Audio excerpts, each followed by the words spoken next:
The Arab Spring started with a death. In early January, protesters took to the streets of Tunisia in solidarity with a young fruit vendor who, despairing of the brutal system under which he lived, set himself on fire. It was a death that gave life to a movement that was to alter the course of the Middle East and North Africa. For decades, political life in the region was stagnant. Nominal republics were the realm of a wealthy few, with kingly aspirations to see their sons carry on the business of state. It seemed nothing would change until it all did. The revolt against tyranny, simmering for years, reached a breaking point. For many, there was no turning back. One of the scenes that we've seen in many of the Arab Spring countries, first in Tunisia, then in Egypt, then in Libya and in Syria, are these images of usually young men who are willing to die for the ideals of freedom, for notions of rights. And you see them getting up there in front of army tanks, in front of security officials with guns, in city after city.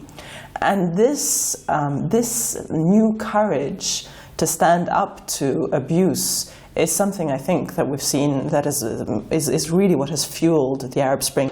The protesters learned from each other, for to a large extent they were fighting the same thing. The very nature of leaderships that were so repressive proved to be their mutual undoing. We all have the same system, a military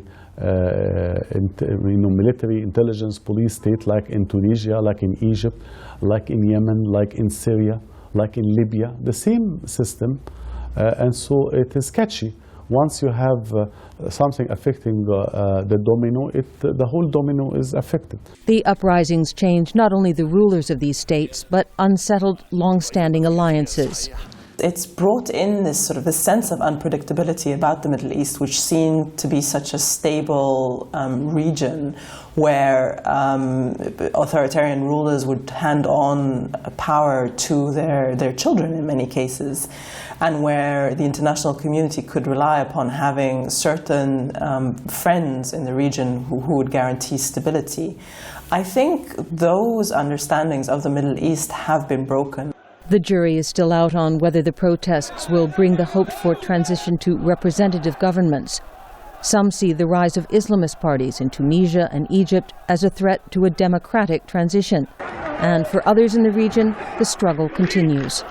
But one thing is certain. These fearless young people have become a constituency, one every new Arab leader from now on must deal with. Elizabeth Arrott, VOA News, Cairo.